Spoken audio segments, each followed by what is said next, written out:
Welcome to सीखो और सिखाओ। तो हम बात कर रहे हैं paper number 1 introduction to disability. Introduction to disability में हम लोग कर रहे हैं unit 3 definition types and educational need of children with disabilities. इसमें हम आज डिस्कस करेंगे 3.3 जिसमें क्या करने वाले हैं हम specific learning disability definition and type. Learning disability क्या है, इसकी क्या डेफिनेशन है, इसके क्या टाइप हैं।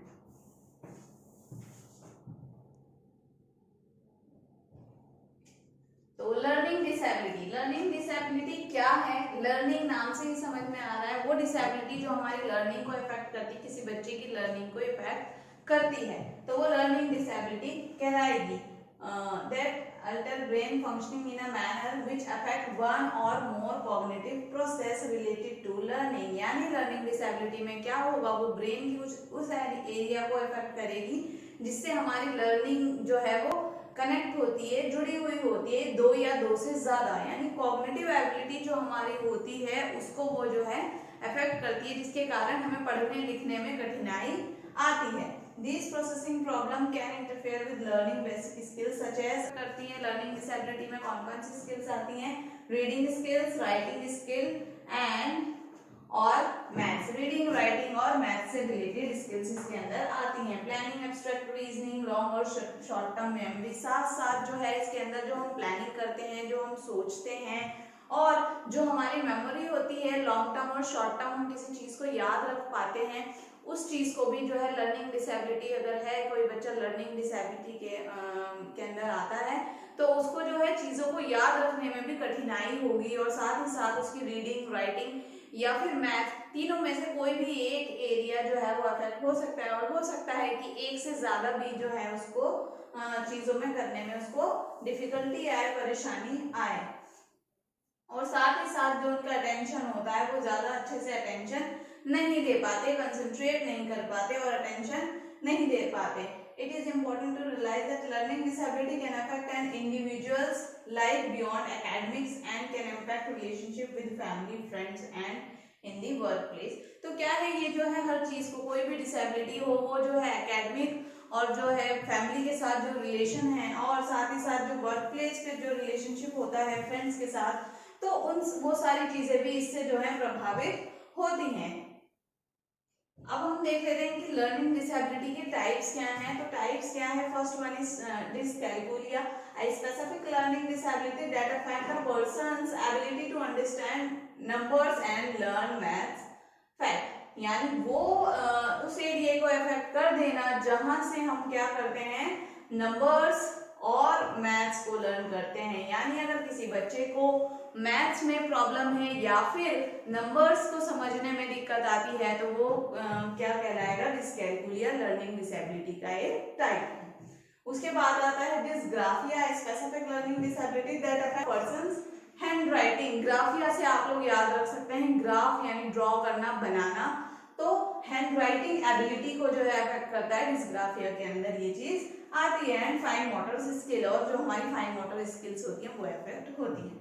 Dyslexia, reading and related language based processing skill, reading को जो अफेक्ट करती हैं।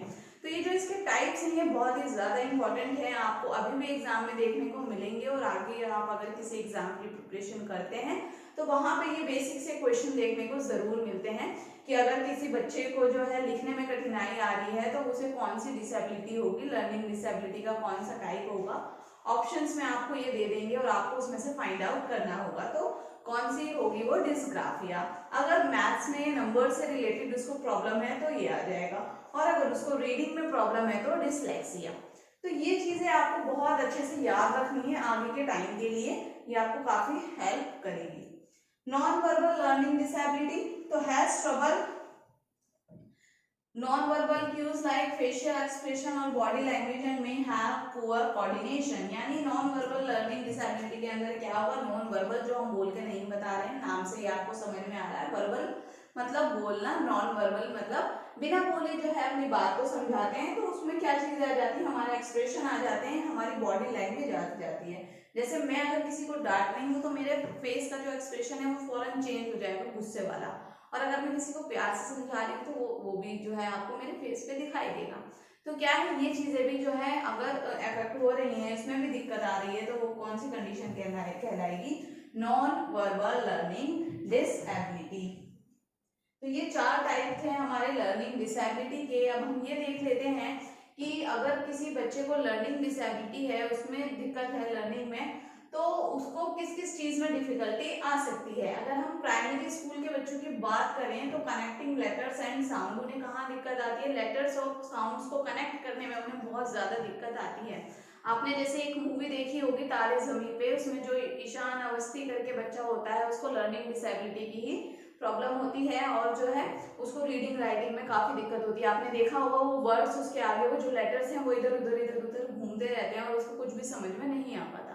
तो पेरेंट्स को लगता है कि बच्चा नालायक है, वो पढ़ता नहीं है, पढ़ने में ध्यान नहीं लगाता, लेकिन असल परेशानी क्या थी उस बच्चे की कि उसको जो है वो जो वर्ड्स हैं, जो लेटर्स हैं, वही वो अच्छे से नहीं समझ पाता, उसको उस तरीके से जो है नहीं समझाया गया या उसकी परेशानी को नहीं समझा गया, जिसकी वजह से जो है वो स्टार्टिंग में अच्छा नहीं कर पाया। लेकिन बाद में जो है जब उसकी परेशानी को पता किया गया कि हाँ उसको ये दिक्कत है, उसके लिए हम ये चीजें कर सकते हैं और जिससे जो है वो अच्छे से सीख सकता है। तो differentiating between similar sounding words and rhyming words. Rhyming words जो डिफरेंट साउंड वाले होते हैं, लाइक आप बोल सकते हैं कोई भी वर्ड आप ले सकते हैं, कैट, मैट, ठीक है, तो उसमें भी उसको दिक्कत आएगी। ये सारी चीजें। रीडिंग, स्पेलिंग और राइटिंग, तो रीडिंग, राइटिंग और स्पेलिंग में मिस्टेक करते हैं बच्चे। Right from left, for example confusing 25, 52, यानी ऐसे बच्चे जो होंगे उनको कंफ्यूजन किसमें होगी? 25 जैसे हो गया 25 और 52, उसको आपने बोला 25 वो लिख देगा 52, वो कंफ्यूज हो जाएगा बहुत जल्दी। और ये जो है कॉमन सी चीजें आजकल हम लोग बच्चों में ये चीजें देखते ही हैं। बी एंड डी, किसमें कंफ्यूजन होती है? उसको बी और डी में। सिमिलर से जो वर्ड हैं जो दिखने में एक जैसे लगते हैं, वहां जाके वो बच्चा कंफ्यूज हो जाता है। 9 और 6 में कंफ्यूजन, बी और डी में कंफ्यूजन, 25, 52, 13, 1, 12, 21, इस तरीके से जो है उनको प्रॉब्लम आती है। अब जैसे कि ऑन विद नो, अब ये जो है ओ एन ऑन और एन ओ नो, यानी 2 लेटर से बना है, लेकिन यहाँ पे भी बच्चे कंफ्यूज हो जाते हैं कि नो क्या है और ऑन क्या है। एस विद 5, तो ये जो बेसिक से वर्ड्स हैं, कुछ बेसिक से लेटर्स हैं, उनमें बच्चों को कंफ्यूजन आती है। Recognising letters of the alphabets, alphabets के जो लेटर्स हैं उसको समझने में, उनको पहचानने में उन्हें दिक्कत आई। Using correct mathematical symbol for doing maths problem, यानी जो करेक्ट सिंबल्स होते हैं उनको यूज करने में, प्लस माइनस में उन्हें बहुत कंफ्यूजन होगी। ये सारी चीजें। नंबर और फैक्ट, नंबर्स को और फैक्ट को याद रखना, क्योंकि अभी हमने बात की लर्निंग डिसेबिलिटी में क्या होता है, उनकी मेमोरी भी अफेक्ट होती है, यानी जो उनकी याद रखने की जो पावर है, जो हम लॉन्ग टाइम तक चीजों को याद रख पाते हैं ना, तो ये बच्चे वो चीज याद नहीं रख पाते, तो जल्दी से वो चीजों को भूल जाते हैं। Learning new skill, the child may be slower than other children of his or her as, यानी क्या लर्निंग स्किल जो उसके होंगी कैसी होंगी? स्लो होंगी, वो धीरे सीखेगा। जैसे नॉर्मल बच्चा जिस चीज को बहुत जल्दी से सीख लेता है, उसको उसी चीज को सीखने में थोड़ा टाइम लगेगा। मेमोराइजिंग पोएम्स और आंसर, चीजों को याद करना, मेमोराइज करना, उसमें दिक्कत आएगी। कंसेप्ट ऑफ टाइम, टाइम के कंसेप्ट को समझने में उसको दिक्कत आएगी। हैंड टू आई कोऑर्डिनेशन, वो ठीक नहीं होगा, वो देखेगा कुछ और लिखेगा कुछ और, बोर्ड पे मैम ने कोई दूसरी लाइन लिखी है, वो पहुंच जाएगा 3rd वाली लाइन पे, तो ये चीज बच्चों को देखने में परेशानी आती है। और स्पीड का भी रहेगा कि बहुत स्लो लिखेंगे, देख देख के बहुत ध्यान लगा के देखते हैं कि हाँ ये क्या लिखा है और लिखते हैं, लेकिन उसके बाद भी मिस्टेक्स देखने को मिलती हैं। Task involving fine motor skills, holding pencil, trying shoe lace, अब जो है शू लेसेस बांधने में उसको दिक्कत आई। और जो फाइन मोटर्स की जो भी स्किल्स होती हैं, जो चीजें हम अपने फाइन मोटर से करते हैं, जैसे पेंसिल को होल्ड करना, जूतों के वो बांधना या बटन लगाना, कोई भी चीज जो हम अपनी फिंगर्स से करते हैं, तो उनमें भी इन बच्चों को प्रॉब्लम्स आती है। कीपिंग ट्रैक और arm position like stationery item, चीजों को रखने में भी उन्हें बहुत दिक्कत आएगी, अच्छे से वो अरेंज नहीं कर पाएंगे जिस तरीके से एक नॉर्मल बच्चा बहुत आसानी से कर लेता है। इन बच्चों को उन चीजों में भी प्रॉब्लम फेस करनी पड़ती है। साथ ही साथ स्पेलिंग सिमिलर वर्ड जैसे सी, वीक, ये देख रहे हैं आप, ये वर्ड्स हैं, दोनों के मीनिंग अलग है, लेकिन स्पेलिंग मीनिंग अलग है, लेकिन जब हम उसे पढ़ते हैं तो सेम तरीके से पढ़ा जाता है, लेकिन इनकी स्पेलिंग भी अलग होती है। तो ये जो बच्चे होते हैं ये इन 2 चीजों में बहुत जल्दी कंफ्यूज होते हैं और काफी टाइम लग जाता है इनको समझने में। Reading aloud, writing assignment, solving word problem in maths. The child may avoid doing tasks involving these skills. यानी जो जो ये स्किल्स हैं, यानी मैथ से बच्चे बचना चाहेंगे, नंबर्स को सॉल्व करने से बचेंगे, सम्स को सॉल्व करने से बचेंगे, उनको उसमें जो है कोई दिलचस्पी नहीं होती है, वो चीजें उनको बहुत अच्छे से समझ में नहीं आती। हैंड राइटिंग की बात करें तो अभी हमने बताया डिस्ग्राफिया में उनकी हैंड राइटिंग कैसी होती है, बहुत पुअर होती है, बेकार लिखते हैं, लाइंस में नहीं लिखते हैं, ऊपर नीचे कर देंगे, वर्ड्स इधर से उधर चले जाएंगे, बी और डी में कंफ्यूज हो जाएंगे, लेटर्स पूरा जो वर्ड है एक उसको पूरा चेंज कर सकते हैं ये, जैसे सी ए टी कैट होता है तो इसको टी ए सी लिख देंगे या ए टी सी कर देंगे, मतलब बिल्कुल उल्टा पुल्टा करके उसको वो लिख देते हैं। तो हैंड राइटिंग में भी, और हैंड राइटिंग बहुत बेकार होती है। वही बात है, रिकॉलिंग फैक्ट्स और इन चीजों को याद रखना, जो चीजें हो चुकी हैं उसको वापस से याद करना। कभी कभी तो कुछ बच्चे ऐसे होते हैं अपना नाम तक भूल जाते हैं, सोचते हैं अच्छा मेरा नाम क्या था, फिर बताते हैं। तो ऐसी चीजें जो है देखने को मिलती है। अगर आप कल की बात बच्चों से पूछे कि कल क्या हुआ था, तो वो काफी देर तक सोचते रहेंगे कि कल क्या हुआ था, उसके बाद आपको आंसर देंगे। तो क्या मतलब इजीली जो है वो चीजों को वापस से जो है याद नहीं कर पाते और बता नहीं पाते। Understanding body language and facial expression, वही बात आ गई, ठीक है। Showing appropriate emotional reaction in a learning environment, the child में बिहेव इन एन एग्रेसिव और अच्छा, तो इसमें क्या है, बच्चा जो है बहुत जल्दी एग्रेसिव हो जाएगा। अभी एक साथ बच्चे बैठे हैं तो वो उसके अंदर गुस्सा आएगा और कि नहीं मुझे नहीं करना, या कॉपी को फेंक देना, या कुछ भी इस तरीके का बिहेवियर उसका देखने को मिल सकता है। इमोशंस, उसके इमोशंस जो है बहुत जल्दी जल्दी चेंज हो सकते हैं। The child may have difficulty in spelling word accurately. The child may write the same word with different spelling in a single writing. वही चीज आ गई कि सेम वर्ड को वो अलग स्पेलिंग में करके लिख सकता है। रीडिंग राइटिंग टास्क में उसको प्रॉब्लम आएगी। पैराग्राफिंग, आंसरिंग, एप्लीकेशन, जो भी ये चीजें होती हैं सॉल्व करने वाली, लिखने वाली, जिसमें ज्यादा से ज्यादा लिखा जाता है, उनको उस चीज में काफी प्रॉब्लम फेस करने को मिलती है। पुअर मेमोरी की अभी हमने बात की है।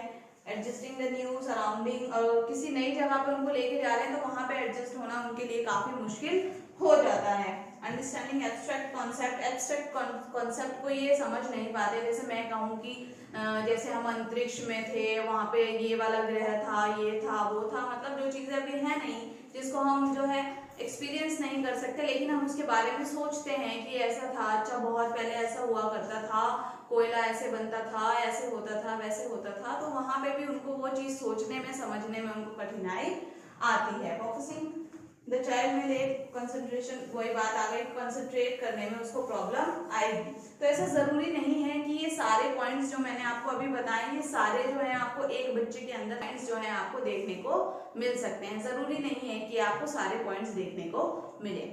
तो ये जो था, हमने क्या डिस्कस किया कि लर्निंग डिसेबिलिटी क्या है, उसके टाइप्स क्या हैं, और जो है वो बच्चे के कौन कौन से एरिया को अफेक्ट करता है। तो ये थी हमारी आज की 3.3